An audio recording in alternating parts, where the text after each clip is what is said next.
ह्या सर्व गोष्टी पाहतो. आम्ही पाहतो मत्तईच्या 28व्या अध्यायामध्ये जर पाहिलं ना तर 16 आणि 17 वचनामध्ये येशूने गालीला 11 शिष्यांना त्या ठिकाणी दर्शन दिले. त्या ठिकाणी तिथे शास्त्र बघा 11 जण होते तिथे शास्त्र बघा त्यांना दर्शन दिले. दुसरी गोष्ट आम्ही मार्क शुभवर्तमानावर जर पाहिलं 16व्या अध्यायाच्या 12 ते 14 वचनामध्ये तर तिथे 2 शिष्य जे आहेत ते अरण्यात चाललेले असतात. त्यापैकी 2 जण जे आहेत ते अरण्यात चालले असतात. त्यांना तो दुसऱ्या रूपाने प्रगट झाला असं तिथे लिहिले आणि त्यांनी जाऊन इतरांना सांगितले तरी त्यांनी त्याच्यावर विश्वास ठेवला नाही. अरण्यात झालं असतं प्रभू येशूने त्यांना दर्शन दिलं त्यांना बोलला जे जवळचे होते चांगले होते शिष्य की त्याने सांगितले की आम्ही पाहिले प्रभूला. त्यांनी काही लोकांनी विश्वास ठेवला नाही. आता विश्वास ठेवायचा की नाही हा ज्याचा त्याचा प्रश्न आहे. परंतु विश्वास ठेवायला पाहिजे आपण आणि विश्वास नाही ठेवला तर तरी काही प्रॉब्लेम नाही. पण प्रियजन हो जर विश्वास ठेवा तर चांगलं आहे. देवाला आनंद होतो. विश्वास ठेवू आपण तर देव पण आनंद. आणि केव्हा विश्वास ठेवतो माणूस जेव्हा आपल्याला खरेपणा वाटतो. आणि प्रियजन जे शोधक आहे जे शोधणारे आहेत त्याने अवश्य शोधावं वचन याचा अभ्यास करावा.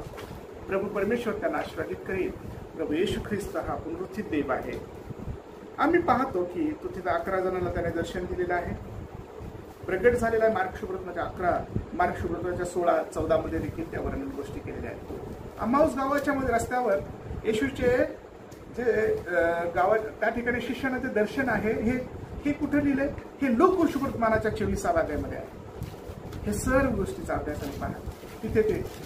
आणि आम्ही पाहतो तिथं असं झालं की ते संभाषण करत असताना चर्चा करत असताना प्रभू येशू ख्रिस्ताबद्दलच येशू ख्रिस्त स्वतः जवळ येऊन त्यांच्याबरोबर चालू लागला.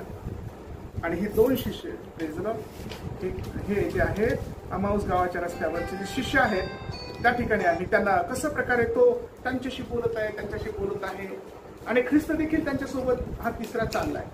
आणि मग ख्रिस्त त्या ठिकाणी घरी तिकडे गेले तिथे आणि ते सुंदर शास्त्र भाग आहे. आणि मग त्यांनी त्याला जेवायला दिलं खाऊ घातलं आणि मग त्यांचे डोळे त्यांना प्रभूने त्यांचे डोळे उघडले आणि अरे तो प्रभू येशू हा तर प्रभू येशू असं तिथे आहे. तर अनेकांना त्याने दर्शन दिलं. प्रियजन हो शिष्यांना देखील. आता आम्ही पाहूया लूका शुभवर्तमानाच्या 24व्या अध्यायात जर पाहिलं 25वं वचन आणि त्या ठिकाणी 25 ते पुढे 33 वचनापर्यंत की त्या ठिकाणी असं म्हटलेलं आहे बाबा ते वाचा बरं जरा लूका शुभवर्तमानात की अहो निर्बुद्ध आणि संदेष्टाच्या जे पवित्र जनांनी संदेष्टांनी सांगितलेल्या गोष्टीवर विश्वास न ठेवणाऱ्या लोक हो सांगा बरं. 24वा अध्याय 25 ते 33 वचन